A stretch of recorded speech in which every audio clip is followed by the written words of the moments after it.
Iswa, ternyata gue lupa bawa dompet. Ya Allah lah, ya udahlah nggak apa-apa, gue pesenin aja. Kayak menu biasa ya? Oke, kayak menu biasa ya. Bentar.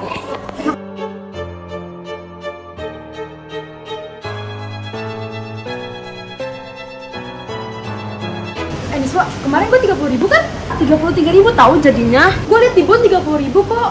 Lu bercanda kan, lu korup 3.000 kan? Enggak lah, 3.000 itu dari 10%-nya pajak. Lu kalau nggak mau bayar bilang aja deh. Gue liat 30.000. Lu kalau nggak percaya mending kita cari Peksa aja deh buat dijelasin. Ya udah deh, ayo cari Peksa. Gua cari. Bapak. Ini perpustakaan, jangan berisik. Maaf Pak, bikin berisik. Jadi gini Pak, ada satu hal yang harus kita tanyain ke Bapak. Jadi gini Pak, kemarin kan kita kan pergi ke restoran ya Pak. Nah pas pembayaran ternyata harga di menu itu berbeda. Makanya, dan katanya pas ditanya itu kena pajak PPN 10%. Makanya pas kita bayar harganya lebih mahal. Wah, senang sekali nih kalian bisa berpikir kritis. Jadi memang benar ada penambahan pajak sebesar 10%. Nah, itu disebut dengan istilah pajak pertambahan nilai. Dan tarifnya sudah proporsional, yaitu sebesar 10% tadi. Lalu yang mau ditanyakan apa nih?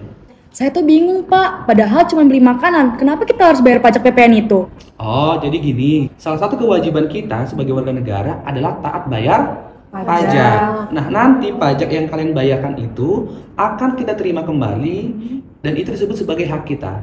Nah, mungkin kamu pernah dengar istilah APBN mungkin? Sebagai generasi muda, kita harus peduli dengan keuangan negara kita. Dengan cara apa? Yaitu dengan paham apa itu APBN. Nah, mereka jelasin sedikit ya tentang apa itu APBN. APBN atau Anggaran Pendapatan dan Belanja Negara adalah suatu catatan keuangan pemerintah yang nantinya disetujui oleh Dewan Perwakilan Rakyat. Yang mana APBN ini nantinya memuat 3 komponen utama. Yang pertama, ada komponen penerimaan. Yang kedua, ada komponen pengeluaran atau belanja negara. Dan yang ketiga adalah komponen pembiayaan. Komponen penerimaan negara itu terbagi lagi.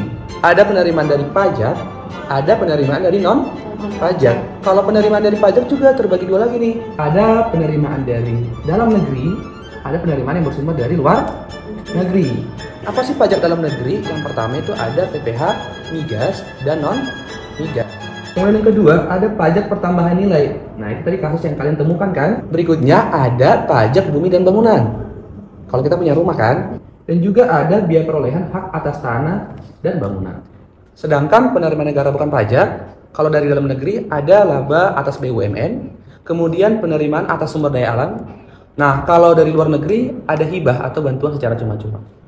Gimana? Kalian sudah tahu kan penerimaan negara sumbernya dari mana aja? Sebenarnya udah sih Pak, cuman saya sama Laura tuh masih kurang paham apa sih PPN dan kenapa harus kita yang bayar PPN? Kenapa nggak restorannya aja? Nah, kenapa kita selaku konsumen membayarkan pajak PPN? Karena selaku konsumen kita menikmati hasil akhir dari barang tersebut. Yang mana misalnya tadi kalian beli ayam kan? Ayam mentah diolah menjadi ayam goreng, ada proses produksinya. Nah, itu dikatakan dengan pertambahan nilai. Nah, jadi pajak pertambahan nilai itu termasuk ke dalam jenis pajak tidak langsung yang artinya dilimpahkan kepada pihak ketiga, yaitu konsumen. Tapi nanti yang menyetorkannya adalah restoran ataupun pengusaha atau pedagang yang mengelola barang tersebut gitu. Berarti Pak, semua pedagang itu wajib membayar pajaknya? Tidak juga. Jadi yang wajib membayar pajak itu adalah pedagang atau pengusaha yang sudah dikukuhkan menjadi PKP. Nah, syarat menjadi PKP itu mereka harus punya omset 4,8 miliar per tahunnya. Pantesan Pak, kalau misalnya kita beli barang kecil nih Pak di pasar atau kayak makan di warteg gitu, kita nggak bayar PPN. Lagi pula kalau misalnya kita bayar PPN, kita dapat manfaat apa Pak? Pendapatan negara yang bersumber dari pajak ataupun non pajak tadi akan dikelola oleh pemerintah. Nah, dikelolanya oleh siapa? Yaitu melalui Kementerian Keuangan. Uang itu akan didistribusikan kembali ke kita, ke masyarakat. Dalam bentuk apa? Yang kita sebut dengan istilah belanja negara. Nah, belanja itu apa aja? Yang pertama ada belanja untuk pemerintah pusat nih. Bisa kita lihat dari belanja pegawai, kan? Ada belanja modal, ada juga belanja barang, ada belanja subsidi, ada juga hibah untuk hibah, kemudian ada untuk pembayaran cicilan utang kita kepada luar negeri. Nah, selain itu juga ada untuk belanja pemerintah daerah yang kita sebut dengan istilah dana perimbangan. Iya ya Pak, nggak kebayang kalau kita sebagai warga negara malas membayar pajak. Setuju sih sama kamu. Jadi sebagai warga negara, kita wajib hukumnya bayar pajak. Karena yang nikmatin siapa? Kita juga kan? Iya. Nah, misalnya kalau pakai tuh banyak sih benefitnya. Salah satunya ini. Apaan tuh, Pak? Kamu tahu KIS nggak? Kartu Indonesia Sehat. Ini tuh salah satu manfaat dari kita membayar pajak. Dan dananya berasal dari APBN itu sendiri. Kalau kamu gimana? Apa yang bisa kamu nikmati? Kalau bahan bakar, iya nggak Pak? Iya, termasuk subsidi BBM kan? Iya, Pertalite. gas LPG atau mungkin kartu Jaklingko nih Pak. Kayak Oh, kamu ada saya juga? punya. Iya nih. Saya Nah, ini juga salah satu bentuk subsidi. Jadi kalau misalnya kamu naik TJ, harga sebenarnya itu bukan 3.500, tapi disubsidi.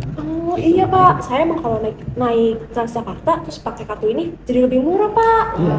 Kalau saya pernah Pak, waktu pas COVID nih, Bapak tahu bansos kan? Nah, Tahu. saya dapat bansos dari pemerintah.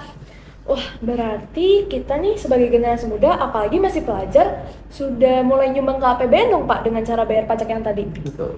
Setuju banget. Wah, terima kasih banyak ya Pak Eksa atas penjelasannya. Kita berdua jadi tahu nih tentang pajak dan peruntukan APBN ke masyarakat. Iya, sama-sama. Mari kita kampanyekan ke masyarakat untuk tetap taat membayar pajak karena pajak kita untuk kita. Mari kita serukan tagline. Generasi muda peduli uang kita.